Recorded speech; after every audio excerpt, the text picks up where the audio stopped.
Здравствуйте, дорогие друзья!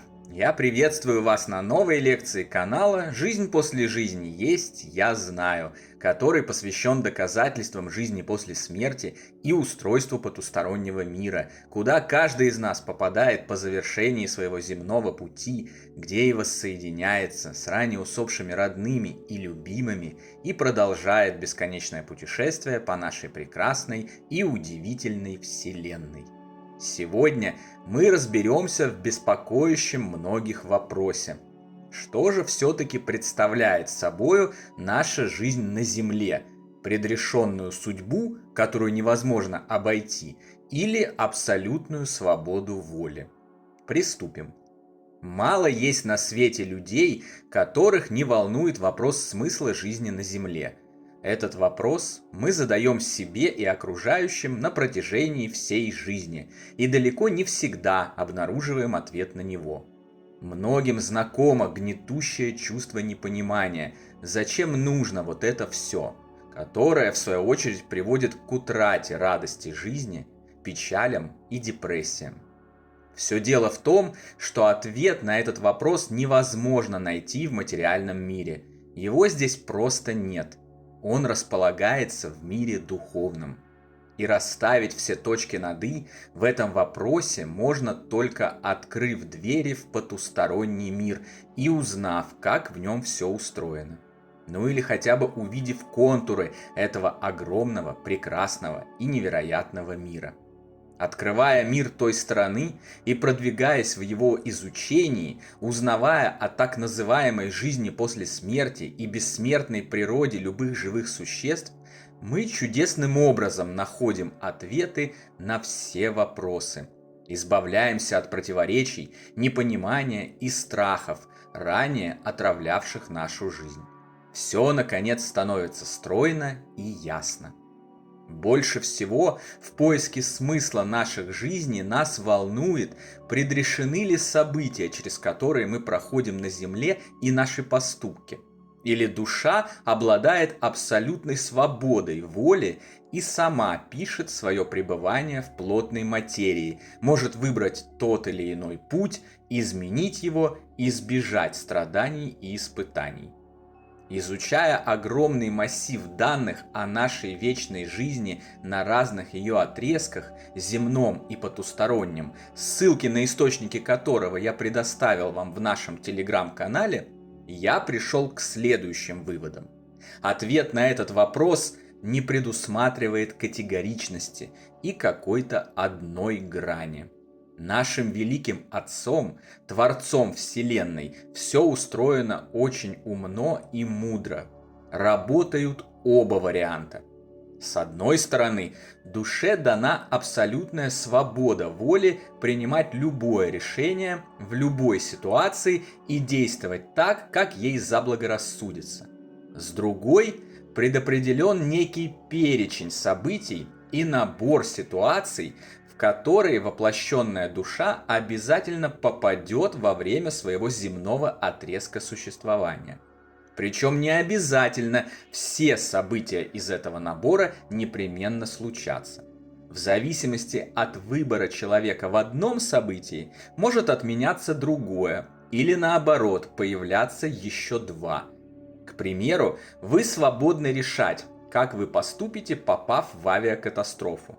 Немедленно сбежать с места аварии, спасая свою жизнь, или помогать другим пострадавшим, выводя их из горящего самолета. Но сама авиакатастрофа – это необходимое событие.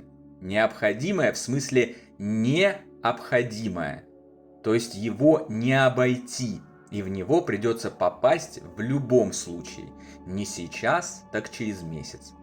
В зависимости от того, какой путь вы в итоге выбрали, в дальнейшем может случиться другая катастрофа, или вы больше никогда не попадете в подобные события. При этом сами такие события с точки зрения духовного мира не являются ни плохими, ни хорошими. Они нейтральны в своей сути, в своей основе. Это лишь ситуации, в которых душе обязательно надо побывать, чтобы вынести оттуда какой-либо опыт и прогрессировать уровень своего развития. Это точки роста, предлагаемые нам Вселенной, резервуары с опытом, который мы можем получить или отказаться от него. Оценку этим событиям как ужасным или положительным дает только сам воплощенный человек. Ту же авиакатастрофу можно рассматривать как невероятный кошмар, в котором несправедливо оказался участник события, или же как бесценный опыт, реализуя который можно спасти несколько человек и серьезно повысить таким образом свой духовный уровень. Бывают и события, затрагивающие сразу несколько душ. Физическая смерть близкого человека – это один из таких примеров. Опыт получает тот, кто умирает, тот, кто остается, и другие, вовлеченные в эту сцену люди. При этом уход близкого может быть как событием из набора обязательных, так и не быть таковым.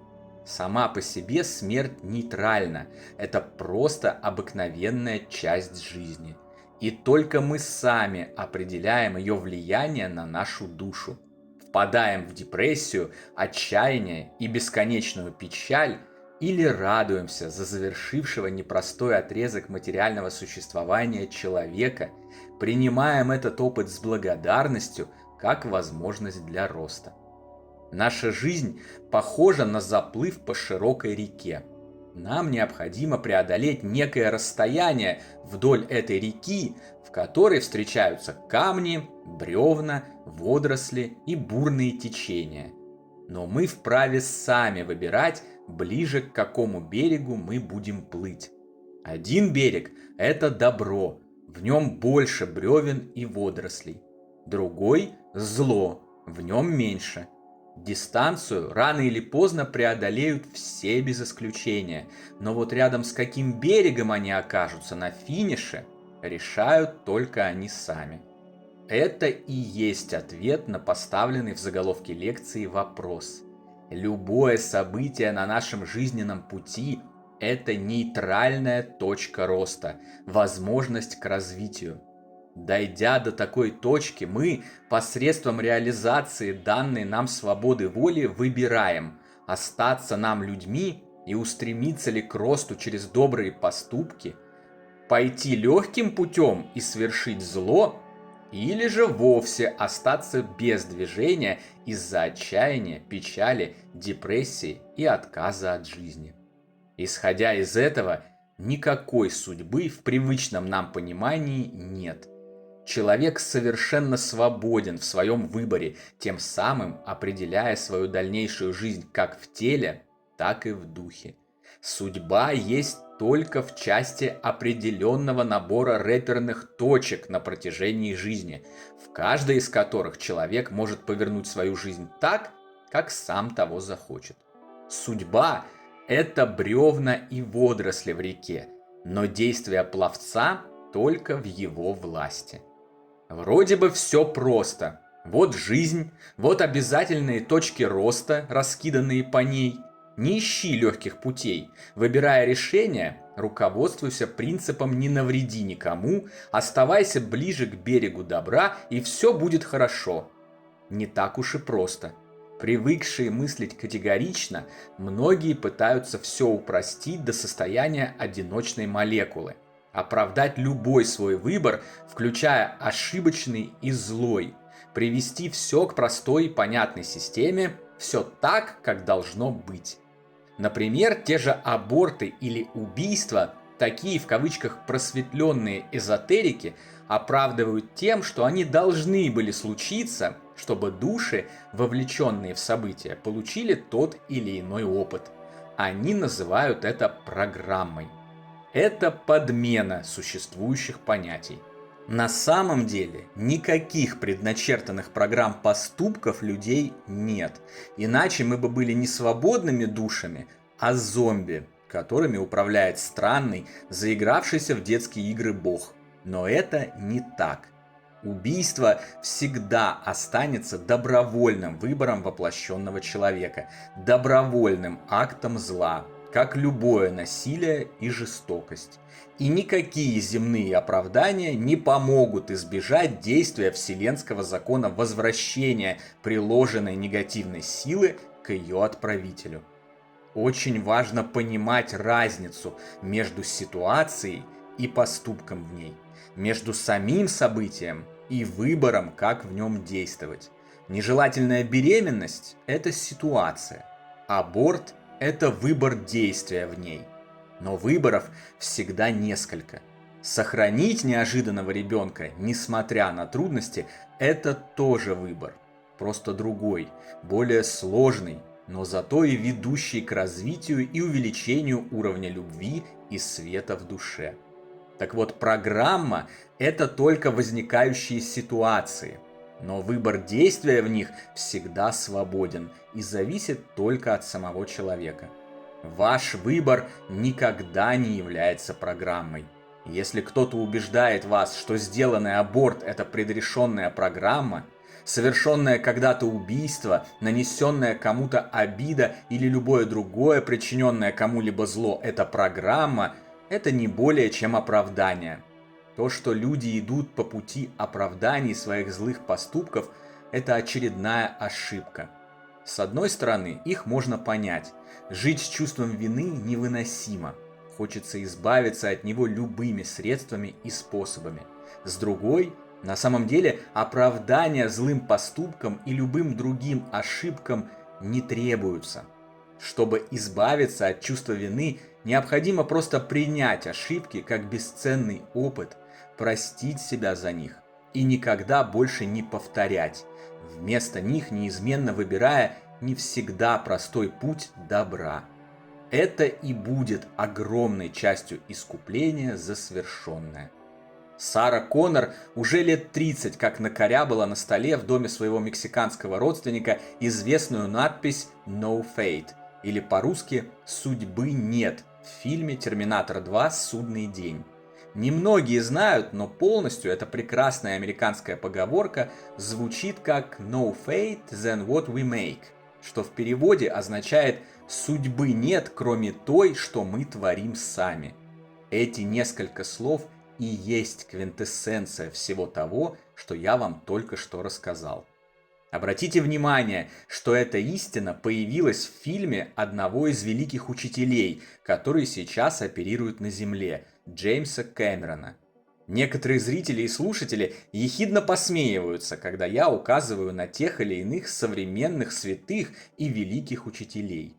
Джеймс Кэмерон, Киану Ривз, Боб Марли и другие современные представители сил света никак не воспринимаются многими людьми в роли духовных пастырей. Хотя за свою жизнь они сделали больше, чем, например, любой служитель традиционной церкви. Почему-то понятие «святой» у нас неразрывно связано исключительно с образом монаха в церковных одеяниях, и этот атавизм, судя по всему, будет жить еще долго. Тем временем все вокруг меняется. Современные времена, современные святые. Мать Тереза выступала перед многотысячными толпами, и эти выступления затем транслировали на весь мир по телевизору. Иисус Христос этого не делал, но не потому, что не хотел, а просто потому, что в его времена не было таких технологий. Уверен, будь они в то время, и он бы с радостью их использовал для повышения эффективности своего учения. Совершенно не важно, как святые выглядят и чем именно занимаются. Играют в кино, поют песни или остаются вообще неизвестными народным массам анонимами. Важно, какое знание, какие ценности они несут в мир. Именно поэтому, когда Джеймс Кэмерон закладывает в свой фильм идею о том, что важно учиться любить, а не воевать, и этот фильм смотрят миллиарды людей по всему миру, впитывая сие знания, это ничуть не менее эффективно, чем проповедь священника в храме. Именно поэтому, когда Киану Ривз искренне жертвует весь свой многомиллионный гонорар на благотворительность и помощь детям, это ничуть не менее важно, чем совершать челобитные молитвы в монастыре на протяжении 20 лет. И именно поэтому, когда Боб Марли в своих песнях призывает всю планету к миру и любви, это ничуть не менее спасительно, чем доведение до верующих строгих обязательств соблюдать пост на протяжении нескольких недель каждый год. Современные святые работают на своих участках, своими способами и инструментами. Но мысль, которую они пытаются донести до человечества, все та же, что и во времена Иисуса. Она стара как мир. Всегда выбирай добро и не совершай зла. Не отнимай жизнь. Люби ближнего как самого себя. Относись к окружающим так, как хочешь, чтобы относились к тебе, и все будет хорошо. Никакой предрешенной судьбы нет. Твоя судьба, как и судьба всей планеты, только в твоих руках. Только ты определяешь эту судьбу, и только от тебя зависит, какой она будет. Мрачной и тяжелой, или безмятежной, радостной и счастливой.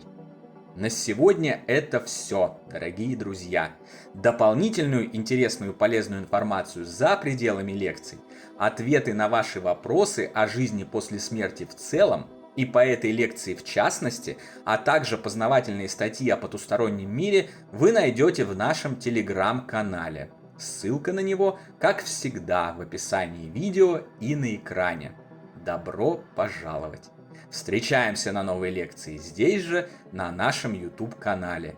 А пока всего вам самого лучшего, волшебного и замечательного.